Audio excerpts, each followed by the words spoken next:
Վարդանանց պատերազմից տարիներ անց նորից խնդիրներ են առաջանում հայ նախարարական համակարգի համար եւ իհարկե Սասանյան-Պարսկաստանի արքունիքը գտնում է իր համար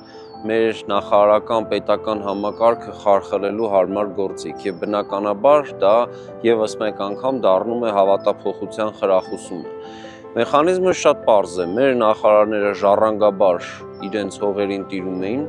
այդ հողերի վրա ապրող բնակչությունը որպես մարդկային ռեսուրս ժառանգաբար պատկանում էր նրանց եւ այդ տարածքը փաստորեն նաեւ տնտեսական հնարավորություններով նրանց սեփականությունն էր։